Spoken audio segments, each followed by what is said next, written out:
Latest ആയിട്ട് ഇപ്പോൾ $900 billion US defence economy 1.2 trillion വേണമെന്ന രീതിയിൽ ട്രംപ് അതിൻ്റെ ആവശ്യം ഉന്നയിച്ച് കഴിഞ്ഞിരിക്കുന്നു. ആൾമോസ്റ്റ് ഒരു 30-40% അഡീഷണൽ എക്സ്പെൻസ് അത് ബെർണി സാൻഡേഴ്സിനെയൊക്കെ പോലുള്ളവരൊക്കെ 28 ലക്ഷം ആളുകൾക്ക് വീടും മറ്റ് ഇൻഷുറൻസിനും ഒക്കെ ഉള്ള സംവിധാനങ്ങളിലുള്ള പണമാണ് ഇപ്പോൾ തന്നെ നഷ്ടപ്പെടുത്തിയിരിക്കുന്നുള്ളത്. അങ്ങനെ അമേരിക്കയിൽ തന്നെ ഡെമോക്രസിക്ക് വലിയൊരു ഡെമോക്രസി അല്ല എന്നുള്ളത് ഒരു മിലിറ്ററി റെഷീമായി മാറിക്കൊണ്ടിരിക്കുന്നു എന്നുള്ളത് തന്നെയാണ് ഇത്ര പ്രശ്നം. ഈ ആയുധം ഉണ്ടാക്കുന്ന ആൾക്കാരും ആയുധമുണ്ടാക്കുന്ന ഈ പറഞ്ഞ ലോക്കീഡ് മാർട്ടിനോ അല്ലെങ്കിൽ അതുപോലെയുള്ള വലിയ മിലിറ്ററി ഇൻഡസ്ട്രിയൽ കോംപ്ലക്സ് ആണ് വാസ്തവത്തിൽ ഏത് പ്രസിഡന്റ് വന്നു കഴിഞ്ഞാലും എന്ന് മാത്രമല്ല അവിടുത്തെ ഈ ഇലക്ഷന്റെ പ്രൊസീജിയറിന് തന്നെ വലിയ ഇൻവെസ്റ്റ്മെന്റ് വേണ്ടി വരുന്നതാണ്. സാധാരണപ്പെട്ട ഒരു മനുഷ്യനും അതിനകത്ത് കടന്നു കയറാൻ കഴിയില്ല. വലിയ ബില്യണേഴ്സിന് മാത്രം കടന്നു കയറാൻ പറ്റുന്ന ഒരു പ്രൊസീജിയറായ ഒരു പ്രോസസ്സാണ് വാസ്തവത്തിൽ അവിടുത്തെ ഇലക്ഷൻ.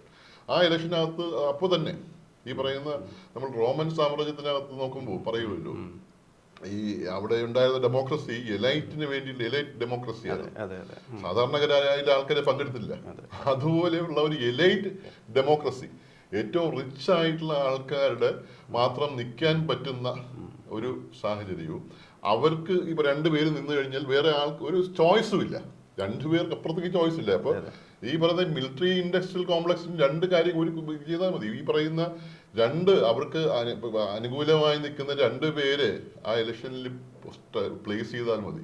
പിന്നെ ഫണ്ടുകൾ റേസ് ചെയ്തിട്ട് ഈ പറയുന്ന ഫണ്ട് റേസ് ചെയ്ത് മുഴുവൻ എവിടുന്ന ഈ പറയുന്ന സയനിസ്റ്റുകളായിട്ടുള്ള ആൾക്കാരും ഇല്ലെങ്കിൽ ഏറ്റവും വലിയ കച്ചവടക്കാരും മുതലാളിമാരും ഒക്കെ അടങ്ങുന്ന ആൾക്കാരാണ് ഫണ്ട് റേസ് ചെയ്യുന്നത്. ഈ ഫണ്ട് റേസിങ് ഒരു വലിയൊരു പ്രോസസ്സാണ്, വലിയൊരു ആഘോഷമാണ്. അതിന്റെ ഭാഗമായി വരുന്ന ഒരു യുദ്ധമാണ്. അമേരിക്കയിൽ തന്നെ ഡെമോക്രസിയെ തകർത്തുകൊണ്ടാണ് ഒരു മിലിറ്ററി ഡോമിനൻസിലോട്ട് വരുന്നതെന്നും അതോടൊപ്പം മറ്റുള്ള പ്രത്യേകിച്ച് ഇന്നത്തെ സാഹചര്യത്തിൽ ഇറാനിലോട്ട് ഒരു ഇമ്പീരിയൽ പ്രോജക്റ്റുകൾ നടപ്പിലാക്കുന്നിടത്ത് ഡെമോക്രസിയെ ലോകം മുഴുവനുള്ള ലിബറൽസ് ആളുകളെ കൊണ്ട് മുമ്പിൽ ഒരു കാമഫ്ലാഷ് ആയിട്ട് ഡെമോക്രസി വെച്ചുകൊണ്ട് നടത്തുന്ന ഒരു നിഗൂഢ ശ്രമം തന്നെയാണത്. എന്ന് മാത്രമല്ല അവരാണ് ബാക്കി ഈ ടെററിസം നടപ്പിലാക്കുന്നവർ. ഈ പറയുന്ന മിലിറ്ററി ഇൻഡസ്ട്രിയൽ കോംപ്ലക്സിന്റെ എക്സ്റ്റൻഷൻസ് ആണ് ഈ ടെററിസ്റ്റ്. ബാക്കി അവർക്ക് തോന്നുന്ന ടെററിസ്റ്റ് ആക്ടിവിറ്റിയും അവരനുകൂലിക്കുന്ന സംഭവങ്ങളെല്ലാം അങ്ങനെ തന്നെയാണ് നടക്കുന്നത്. സോ ഈ ലാസ്റ്റ് ഫോക്കസ് എന്ന് പറഞ്ഞാൽ നമുക്ക് ഈ പറയുന്ന അവർ ചർച്ചയിൽ ഉന്നയിച്ച കാര്യങ്ങളല്ല. ബാക്കി എന്താണ് വെളിയിൽ പറഞ്ഞതോ ചർച്ചയിൽ വന്നതോ കാര്യങ്ങളല്ല, വേറെ മറ്റു കാരണങ്ങളാണ്. അതാണ് നമ്മുടെ ഏറ്റവും നമുക്ക് ഈ പറയുന്ന ഒരു ഹ്യൂമാനിറ്ററിയൻ ആംഗിളിൽ നിന്ന് ഇങ്ങനെ ഒരു ക്രൈസിസിലേക്ക് പോകുമ്പോൾ ഹ്യൂമാനിറ്ററിയൻ ക്രൈസിസ് ഭയങ്കരമാണ് അവിടെ നടക്കുന്ന ഈ പറയുന്നത്. അപ്പോൾ നമുക്ക് രണ്ടാമത്തെ ഭാഗത്തിലോട്ട് കടന്നു. നമ്മൾ കാരണങ്ങളെക്കുറിച്ച് നമ്മൾ വിശാലമായിട്ട് സംസാരിച്ചു.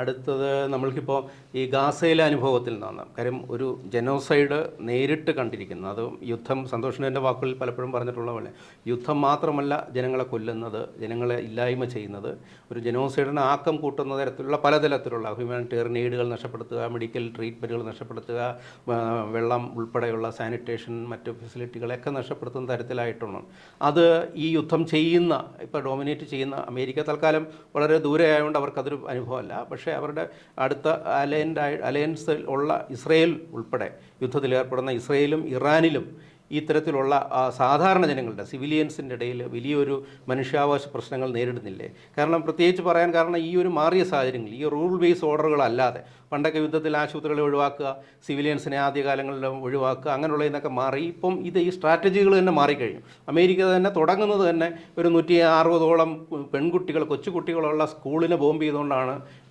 യുദ്ധം തന്നെ തുടങ്ങുന്നത്. അങ്ങനെ കംപ്ലീറ്റ് എല്ലാ ഇതും നിയമങ്ങളും അന്താരാഷ്ട്ര നിയമങ്ങളും ലംഘിച്ചത്. കാരണം അതൊക്കെ ചോദ്യം ചെയ്യുന്ന UN ഒന്നും ഇന്ന് ഇല്ല. അതെല്ലാം അമേരിക്ക അതിൽ നിന്നെല്ലാം പിൻവാങ്ങിയിട്ട് നിൽക്കുന്നൊരവസ്ഥയാണ്. അപ്പോൾ അങ്ങനെയുള്ളൊരു സാഹചര്യത്തിനകത്ത് പ്രത്യേകിച്ച് നമ്മൾ മനുഷ്യാവകാശ പ്രവർത്തകരും മെഡിക്കൽ പ്രവർത്തകർക്കും ഈ 2 സ്ഥലങ്ങളിലും നേരിടാൻ പോകുന്നു. ഇപ്പം രണ്ടിടത്തും നമുക്ക് അപ്രാപ്യമാണ്, എന്നാൽ പോലും അവിടെയുള്ള പ്രശ്നങ്ങളും അത് എന്തൊക്കെയായിരിക്കാം ആ മനുഷ്യാവകാശ പ്രശ്നങ്ങൾ? നമ്മൾ ഗസയിൽ കാണുന്നത് പോലെ ഞാനൊരു റെപ്പിറ്റേഷൻ ആയിട്ടാണ് എനിക്കിപ്പോൾ തോന്നുന്നത്. കാരണം ഗസയുടെ തുടർച്ച തന്നെ ആകാം എന്നുള്ളതാണ്.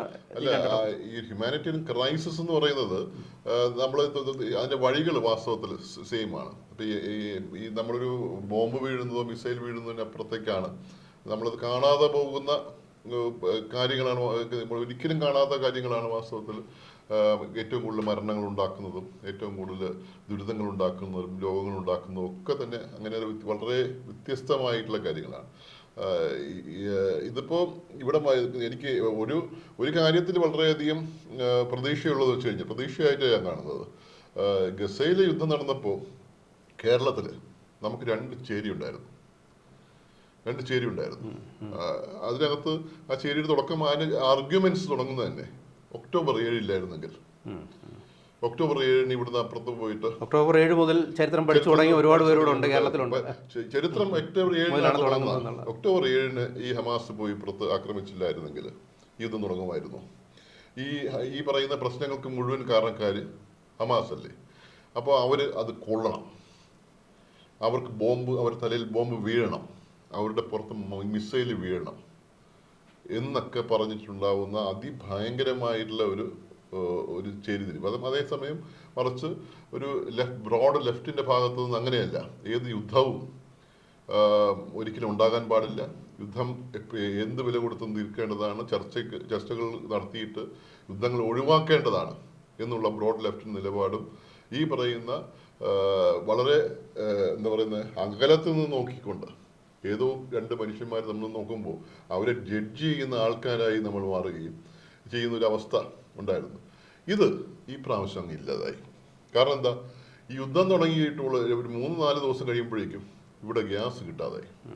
സ്വന്തം രാജ്യത്ത് ഗ്യാസ് കിട്ടാതാവുമ്പോൾ ഇപ്പോൾ നമുക്ക് ചോദിക്കാമല്ലോ, ഇന്ത്യയിൽ ഗ്യാസ് കിട്ടാത്തത് എന്തിൻ്റെ കാരണം കൊണ്ടാണ്? നമ്മുടെ കുഴപ്പം കൊണ്ടാണോ? സാധാരണക്കാർ ജനങ്ങളല്ലേ. ഈ സാധാരണക്കാർ ജനങ്ങൾ ഗ്യാസ് കിട്ടാതെ ഈ പറയുന്ന വിഷമിക്കുന്നത് ഈ യുദ്ധം കൊണ്ട് തന്നെയാണ്. അത് ലോകത്തിൻ്റെ ഏത് കോണിൽ യുദ്ധം ഉണ്ടായാലും അങ്ങനെ തന്നെയാണ്. അപ്പോൾ സാധാരണക്കാരുടെ ജനങ്ങളുടെ ഭാഗത്ത് നിന്ന് ചിന്തിക്കുക എന്നുള്ളതാണ് ഒരു ഹ്യൂമാനിറ്റേറിയൻ ആസ്പെക്റ്റിൽ നമ്മൾ എന്തിനാണ് പോകുന്നത് വെച്ച് കഴിഞ്ഞാൽ, ഇപ്പോൾ തീർച്ചയായിട്ടും ഇസ്രയേലിലും പോകേണ്ടതുണ്ട്, ഇറാനിലും പോകേണ്ടതുണ്ട് എന്ന് മാത്രമല്ല ഈ GCC കൺട്രീസിലെ മുഴുവൻ ഇതുപോലെ ബോംബിങ് നടക്കുകയാണ്. സൗദി അറേബ്യയിലെ ഏറ്റവും വലിയ water treatment plant, ഡീസലിനേഷൻ plant bomb ചെയ്ത് കഴിഞ്ഞാൽ ആ രാജ്യം മുഴുവൻ ഈ പറഞ്ഞ ഇല്ലാതായി പോകും. അവിടുത്തെ ഓയിലല്ല പ്രധാന പ്രശ്നം, ഡീസലിനേഷൻ പ്ലാന്റ് ആണ്. കാരണം ഈ ഓയിൽ ഇല്ലാതായി കഴിഞ്ഞാൽ ഈ ഡീസലിനേഷൻ പ്ലാന്റ് റൺ ചെയ്യുന്നത് തന്നെ ഇലക്ട്രിസിറ്റിയും എനർജിയും വേണം. അതൊരു കാര്യം. പക്ഷെ ഏറ്റവും വലിയ ഡീസലിനേഷൻ പ്ലാന്റ് ഒരു ഡെസേർട്ടാണ്. കുടിച്ചാൽ വെള്ളം കിട്ടൂല. അപ്പോൾ ഓയിൽ കുടിക്കാനൊന്നും പറ്റത്തില്ല. മനുഷ്യന്മാർ തിരിച്ചറിയുന്നത് ഇപ്പോഴൊക്കെയാണ്. അപ്പോൾ ഇപ്പോഴത്തെ ക്രൈസിസ് നമ്മൾ ഫസ്റ്റ് ഞാനിപ്പോൾ ഗസയിലെത്തുമ്പോൾ നമ്മൾ കാണുന്ന ക്രൈസിസ് തന്നെ അതാണ്. അവിടുത്തെ പവർ സപ്ലൈ ഈ പറഞ്ഞ പവർ പ്ലാന്റുകളാണ് ആദ്യം ബോംബ് ചെയ്യുന്നത്. രണ്ടാമത് ബോംബ് ചെയ്യുന്നത് വാട്ടർ ട്രീറ്റ്മെന്റ് പ്ലാന്റുകളാണ്. മൂന്നാമത് ബോംബ് ചെയ്യുന്നത് കമ്മ്യൂണിക്കേഷൻ ചാനൽസാണ്. നാലാമത് ബോംബ് ചെയ്യുന്നത് ഈ പറഞ്ഞ സ്വീവേജ് ട്രീറ്റ്മെന്റ് പ്ലാന്റ്സ് ആണ്. പിന്നെ ഹോസ്പിറ്റൽസ്. ഇങ്ങനെയാണത് പോകുന്നത്. അപ്പോൾ ഫസ്റ്റ് ബോംബിങ്ങിനകത്ത് തന്നെ ഇത് അഫക്റ്റ് ചെയ്യുന്ന ആരെയാണ്? ഇത് ചെയ്യുന്നത് മുഴുവൻ സ്ട്രാറ്റജിക് എന്ന് പറഞ്ഞിട്ട് ചെയ്യുന്നതാണ്. ഈ വാട്ടർ ട്രീറ്റ്മെന്റ് പ്ലാന്റിനകത്ത് എന്താണ് സ്ട്രാറ്റജി ഇരിക്കുന്നത്? അത് സിവിലിയൻസിന് മാത്രമല്ലേ എഫക്റ്റ് ചെയ്യുന്നുള്ളൂ. സിവിലിയൻസിന് വെള്ളം കൂടി മുട്ടിക്കുക എന്നുള്ളത് എന്ത് മിലിറ്ററി പർപ്പസാണ് സെർവ് ചെയ്യുന്നത്? മിലിറ്ററിക്ക് തീർച്ചയായിട്ടും വേറെ അവർക്ക് ഉണ്ടാവും വെള്ളം. അപ്പോൾ വാട്ടർ ട്രീറ്റ്മെന്റ് പ്ലാന്റ് ബോംബ് ചെയ്യുക എന്നുള്ളത് ഒരിക്കലും ഒരു മിലിറ്ററി സ്ട്രാറ്റജി അല്ല. ഇറ്റ് ഈസ് ഈ പറയുന്ന രാജ്യത്തിൻ്റെ വെള്ളം കൂടി മുട്ടിക്കുക, സാധാരണ ജനങ്ങളെ അതിനകത്ത് വലിച്ചഴിക്കുക, അവരുടെ ഒരു സമ്മർദ്ദം ഇതിനകത്ത് ചെലുത്തുക, യുദ്ധം നിർത്താൻ വേണ്ടിയിട്ടുള്ള സമ്മർദ്ദമായി ഇത് മാറ്റുക എന്നുള്ളതൊക്കെയാണ് അതിൻ്റെ ഈ പറയുന്നത്. അങ്ങനെ പറയുന്നത് അത് ഒരു സ്ട്രാറ്റജിയാണ്. മനുഷ്യരുടെ വെള്ളം കൂടി മുട്ടിച്ചിട്ട് അത് സംഭവിക്കുന്നത് എന്താ? നമുക്ക് പറഞ്ഞ് ഒരു പരിധി കഴിഞ്ഞു കഴിഞ്ഞാൽ വെള്ളം കിട്ടാതാവുമ്പോൾ ആൾക്കാർ കിട്ടുന്ന വെള്ളം കുടിക്കും. വെള്ളം കുടിക്കാൻ വേണ്ടി മാത്രമല്ല, നമുക്ക് ശൗചാലയങ്ങളിൽ വെള്ളം വേണം, ടോയ്ലറ്റ്സ് വേണം, അടുക്കളയിൽ വെള്ളം വേണം, കുടിക്കാൻ വെള്ളം വേണം. എന്തിനൊക്കെയാണ് വെള്ളം വേണ്ടി വരുന്നത്? ഒന്നിനും വെള്ളം കിട്ടത്തില്ല. ഇപ്പോൾ അവസാനത്തെ റിപ്പോർട്ട്, ഞാനിപ്പോൾ അവിടുത്തെ എൻ്റെ കുറേ സുഹൃത്തുക്കൾ, മുമ്പ് എൻ്റെ കൂടെ വർക്ക് ചെയ്തിരുന്ന ഒത്തിരി സുഹൃത്തുക്കൾ ഇറാനിലുണ്ട്, പ്രത്യേകിച്ച് ടെഹ്റാനിലൊക്കെ ഉണ്ട്. അപ്പോൾ അവർ വിളിച്ചിരുന്നു.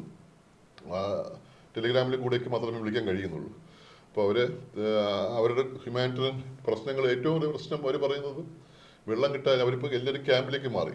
എൻ്റെ ടെഹ്റാനിലും ഏകദേശം കംപ്ലീറ്റ് ഡിസ്ട്രോയിഡായി, കെട്ടിടങ്ങളെല്ലാം ഇല്ലാതായി, അവിടുത്തെ പവർ പ്ലാന്റുകൾ മുഴുവൻ പോയി, ഇതും പോയി, വാട്ടർ ട്രീറ്റ്മെന്റ് പ്ലാന്റ്സും പോയി. അപ്പോൾ ഇവരെല്ലാവരും ഒരു സ്ഥലത്തേക്ക് മാറിയിരിക്കുക. അവിടെ പോലും ബോംബിങ് നടക്കുന്നുണ്ട്. ഈ പറയുന്ന ക്യാമ്പുകളുള്ള സ്ഥലത്ത് പോലും ബോംബിങ് നടക്കണം. അവിടെ വെള്ളം കിട്ടുന്നില്ല. ടോയ്ലറ്റ്സ് ഉപയോഗിക്കാനുള്ള വെള്ളം ഇല്ലാതായി. അപ്പോൾ ഈ പറയുന്ന ഇന്നലെ ടൈഫോയിഡ് തുടങ്ങിയിട്ടുണ്ട്. ഇന്നലെ മുതൽ ടൈഫോയിഡ് തുടങ്ങിയിട്ടുണ്ട്, ഡിസെൻട്രി തുടങ്ങിയിട്ടുണ്ട്. ഡിസീസുകളും സാംക്രമിക രോഗങ്ങളെല്ലാം കിട്ടുന്ന വെള്ളം കുടിക്കേണ്ടി വരും. വെള്ളം ചൂടാക്കാനായിട്ട് ഇന്ധനമില്ല. അതെ, നമ്മളിപ്പോ ഈ തിളപ്പിച്ചെങ്കിലും കുടിക്കാൻ വേണ്ടിയില്ല, ഇന്ധനമില്ല. അപ്പോൾ അത് പോവും. ഇപ്പൊ കിട്ടുന്ന വിറകെല്ലാം ഉപയോഗിച്ച് തുടങ്ങും. ഗാസ ഒരു മരുഭൂമിയാവുന്നതിന്റെ പുറത്ത് കാര്യം അതാണ്. വെള്ളം ഈ ഇന്ധനമില്ലാതാവുമ്പോൾ അടുത്ത സ്റ്റെപ്പ് എന്താണ്? നമ്മളിവിടെ ചെയ്യുന്ന പോലെ തന്നെ ഇപ്പൊ ചെയ്യുന്ന പോലെ വിറകാണ്. വിറക് ഇഷ്ടം പോലെ ഉള്ള ഒരു സ്ഥലമായത് കൊണ്ട് കുഴപ്പമില്ല. വിറകില്ലാത്ത സ്ഥലങ്ങളാണെങ്കിൽ എല്ലാ ചെടികളും അങ്ങ് വെട്ടി നശിപ്പിക്കും. ചെടികൾ വെട്ടി നശിപ്പിക്കും. പക്ഷികളില്ലാതായി, പറവകളില്ലാതായി പോവും, കോഴി ഇല്ലാതായി പോവും, ആടില്ലാതായി പോവും. അങ്ങനെ പടിപടിയായിട്ട് കിട്ടുന്ന ഭക്ഷണം ഇല്ലാതായി പോവും. ഇതിന്റെ ഒരു കോംപ്ലക്സിറ്റി അങ്ങനെയാണ് പോകുന്നത്. സോ ഇപ്പോൾ ഈ വെള്ളം, ഈ ടൈഫോയിഡ് സംഭവമൊക്കെ അവിടെ പിടിപെട്ട് തുടങ്ങിയിരുന്നു. 3.5 മില്യൺ ആൾക്കാരാണ് ഇപ്പോൾ റെഫ്യൂജീസ് ആയിട്ടുള്ളത്. ഇവരെല്ലാവരും ഇപ്പോൾ അവിടുന്ന് രക്ഷപ്പെടാൻ മാർഗമില്ല. ഇറാനിൽ നിന്ന് പുറത്തേക്ക് പോകാനായിട്ട് ഇറാന്റെ ഭരണകൂടം സമ്മതിക്കില്ല എന്ന് മാത്രമല്ല, ഇറാനിൽ നിന്നുള്ള ആൾക്കാരെ കയറ്റാനായിട്ട് ചുറ്റുമുള്ള ആരുമില്ല. ടർക്കിയാണ് ഒരു സ്ഥലം, അസർബൈജാൻ, അർമേനിയ, പിന്നെ ഇപ്പുറത്ത് അഫ്ഗാനിസ്ഥാനും പാകിസ്ഥാനും. ഇത്രയും രാജ്യങ്ങളാണ്. പിന്നെ ഇറാഖിനെക്കാട്ടി മോശമായ സ്ഥലമാണ്. ഇത്രയും സ്ഥലങ്ങളാണ് ഉള്ളത്. ഈ സ്ഥലങ്ങളിലൊന്നും പോകാൻ പറ്റുന്നില്ല. ആൾക്കാർ വാസ്തവത്തിൽ നമ്മളിപ്പോൾ പല പ്രാവശ്യം പല ഓർഗനൈസേഷൻ്റെ ഭാഗമായിട്ട് UN-ഉം ബാക്കിയുള്ള ഡോക്ടേഴ്സ് വിത്തൗട്ട് ബോർഡേഴ്സ് അങ്ങനെയുള്ള എല്ലാ ഓർഗനൈസേഷൻസും ഒരു പരിധി വരെ പോസിബിൾ ആയിട്ടുള്ള സ്ഥലം അസർബൈജാനാണ്. അസർബൈജാനിൻ്റെ ബോർഡറിൽ എങ്കിലും അവിടെ ബേസ് ക്യാമ്പുകൾ തുടങ്ങാൻ വേണ്ടി ആലോചിച്ചിട്ട് ഇവർക്ക് എത്തിക്കാൻ കഴിയുന്നില്ല. ഈ പറയുന്ന യുദ്ധത്തിനകത്ത് ഈ പ്രശ്നമുണ്ടായിട്ടുള്ള ആൾക്കാരെ ട്രാൻസ്പോർട്ട് ചെയ്ത് ഇവിടേക്ക് എത്തിക്കാൻ കഴിയുന്നില്ല. ഈ ടെഹ്റാനിൽ നിന്നൊക്കെ വളരെ ദൂരെയാണ് ഈ പറയുന്ന സ്ഥലത്ത്. ഈ പറഞ്ഞ ഒരു ഡെസേർട്ട് കടന്നു പോകണം. ഭയങ്കര ഡിഫിക്കൽട്ട് ടെറൈനാണ്. ഡെസേർട്ട് കഴിഞ്ഞ് കഴിഞ്ഞാൽ അടുത്ത മലയാണ്. ഇതെല്ലാം കടന്ന് അവിടെ എത്താനായിട്ട് ഈ വണ്ടികളില്ല, നേരത്തെ പറഞ്ഞ ഇന്ധനമില്ല, നടന്നു പോകാനും പറ്റില്ല. നടന്നു പോയി കഴിഞ്ഞാൽ മരിച്ചു പോകും. ആ നിലവാരത്തിലാണ് ഇപ്പോൾ അവിടെ ഉള്ളത്. ഭക്ഷണത്തിൻ്റെ നിലവാരം ഇപ്പോൾ കുറച്ചൊക്കെ ഭേദമാണ്. അതിൻ്റെ എഫക്ട്സ് എത്തി തുടങ്ങിയിട്ടില്ല. കമ്മ്യൂണിക്കേഷൻ തീരെ ഇല്ലാത്തതുകൊണ്ട് തന്നെ നമുക്ക് അവരുമായിട്ട് ഈ പറഞ്ഞ വളരെ വിരളമായിട്ട് നമുക്ക് എന്തെങ്കിലും തുടങ്ങണോ അല്ലെങ്കിൽ ആവശ്യമുണ്ടോ എന്നൊക്കെ അറിയാൻ വേണ്ടിയിട്ടുള്ള ശ്രമം. ഇപ്പോൾ ഇന്ത്യ ഗവൺമെൻറ് അവർ മെഡിക്കൽ സപ്ലൈ കൊടുത്ത് സഹായിച്ചിട്ടുണ്ട്. റഷ്യൻ ഗവൺമെൻറ് കുറച്ച് സഹായിച്ചിട്ടുണ്ട്. പക്ഷേ അത് പോരാ എന്നുള്ളതാണ്. കാരണം തീർച്ചയായിട്ടും ഈ ഹോസ്പിറ്റൽസ്, ടെഹ്റാനിലുള്ള മുഴുവൻ ഹോസ്പിറ്റൽസ് ഏകദേശം നശിച്ചു കഴിഞ്ഞു, ബോംബ് ചെയ്ത് കഴിഞ്ഞു. 1-2 ഹോസ്പിറ്റൽ മാത്രമേ വാസ്തവത്തിൽ വർക്ക് ചെയ്യുന്നുള്ളൂ. അതും വളരെ ഈ പറഞ്ഞ ഹോസ്പിറ്റൽ റൺ ചെയ്യണമെങ്കിലും വെള്ളം വേണം, പവറും വേണം. അപ്പോൾ ഈ രണ്ടും ഇല്ലാതാവുമ്പോൾ ഭയങ്കര അവിടെ റൺ ചെയ്യാൻ പറ്റത്തില്ല. അപ്പോൾ ഈ പരിക്കേറ്റ ആൾക്കാരെ ചികിത്സിക്കണമെങ്കിൽ വളരെ കോംപ്ലക്സ് ആയിട്ടില്ല, പ്രത്യേകിച്ച് ഹെഡ് ഇഞ്ചുറിയോ അതിൻ്റെ ഇടയിൽ പ്രസവം നടക്കും, ന്യൂ ബോൺസ് ഉണ്ടാവും, എന്തൊക്കെ ഇൻഫെക്ഷൻസ് ഉണ്ടാവും, അങ്ങനെ ഈ ഡയറിയൽ ഡിസീസ് ഉണ്ടാവും. ഇതൊന്നും ചെയ്യാനായിട്ട് ഒരു സ്ഥലവുമില്ലാത്ത ഒരു നിലവാരത്തിലേക്ക് വാസ്തവത്തിൽ അത് പോയിട്ടുണ്ട്. ഇതേ പ്രശ്നങ്ങളാണ് ഇസ്രയേലിലും. നമുക്ക് അവിടെ നിന്നുള്ള വിവരങ്ങൾ, വ്യക്തമായ വിവരങ്ങളില്ലാന്നേ ഉള്ളൂ. ബാൻ ചെയ്തൊക്കെയാണ് ഇസ്രയേലിൽ നിന്നുള്ള വിവരങ്ങൾ വളരെയധികം ബാൻ ചെയ്ത് 2 സ്ഥലത്തും ബാൻ ചെയ്തിരിക്കുകയാണ്. പക്ഷെ നമ്മൾ അവിടുത്തെ സുഹൃത്തുക്കൾ മാത്രമാണ് നമുക്ക് അവിടെയുള്ള നമുക്കങ്ങനെ ജൂതന്മാരെല്ലാവരും ഈ ഗവൺമെന്റ് അനുകൂലിക്കുന്ന ആൾക്കാരൊന്നും അങ്ങനെയൊന്നുമില്ല. അവിടെ ഇഷ്ടംപോലെ ആൾക്കാർ നെതന്യാഹുവിനെതിരെ ഈ പറഞ്ഞ ഈ യുദ്ധം വാസ്തവത്തിൽ അയാളുടെ ഒരു നിലനിൽപ്പിന്റെ ഭാഗമായിട്ടുള്ള യുദ്ധമായിട്ടാണ് അവർ പലപ്പോഴും കാണുന്നത്. അടുത്ത ഇലക്ഷനിൽ വരാനിരിക്കുകയാണ്, അത് നീട്ടിവെക്കുക. അയാൾക്കെതിരെയുള്ള കേസുണ്ട്. ആ കേസിനകത്ത് അയാൾക്കെതിരെയാണ് വിധിയെന്ന് ഏകദേശം ഉറപ്പാണ്. ഈ പ്രസിഡന്റ് പദം വിട്ടൊഴിഞ്ഞു കഴിഞ്ഞാൽ നിനക്ക് നീ പറഞ്ഞ അതായത് നേരെ പോകേണ്ടി വരിക ജയിലിലേക്കാണ്. അതിനല്ലാതെ ഒരു മാർഗമില്ല. അപ്പോൾ അതിന് രക്ഷപ്പെടാൻ വേണ്ടിയിട്ടുള്ള അതാണ് ഇടയ്ക്കിടയ്ക്ക് ഇത് പറഞ്ഞ് ട്രംപിനെ കൊണ്ട് പറയിക്കുക, നിങ്ങൾ ഈ കേസ് ഒഴിവാക്കണമെന്ന് ട്രംപാണ് പറയുന്നത്. ഈ നെതന്യാഹുവിനെതിരെയുള്ള കേസ് ഒഴിവാക്കമില്ലാതെ ഒരു അവസ്ഥ വന്നാൽ അദ്ദേഹം അധികാരത്തിൽ നിന്ന് പുറത്താകുന്ന അവസ്ഥയാണുള്ളത്. ആ ജനത പൊറുതി മുട്ടി കഴിഞ്ഞിരിക്കുകയാണ്. വാസ്തവത്തിൽ ഈ പറഞ്ഞ ഗസയുടെ യുദ്ധം നടക്കുമ്പോൾ തന്നെ ഈ ഈ ഇസ്രയേലികൾ എന്ന് പറഞ്ഞിട്ട് ട്രാവൽ ചെയ്യാൻ പറ്റാത്ത അവസ്ഥ. അവർക്ക് ട്രാവൽ ചെയ്യാൻ പറ്റത്തില്ല. ഇപ്പൊ എത്ര രാജ്യങ്ങളാണ് അവരെ ഈ പറഞ്ഞ ടൂറിസ്റ്റ് പോലും ഒഴിവാക്കി. ജപ്പാൻ ഒഴിവാക്കി, നോർവേ ഒഴിവാക്കി, സ്പെയിൻ ഒഴിവാക്കി, ഡെൻമാർക്ക് ഒഴിവാക്കി. മിക്കവാറും എല്ലാ രാജ്യങ്ങളും മാത്രമല്ല അവരെ കാണുന്നത് ഈ പറഞ്ഞ ഈ പ്രത്യേക വേഷമായതുകൊണ്ട് തന്നെ അവരെ കാണുമ്പോൾ തന്നെ തിരിച്ചറിയാൻ പറ്റും. അവരെ ആക്രമിക്കാൻ ചെല്ലുകയാണ്.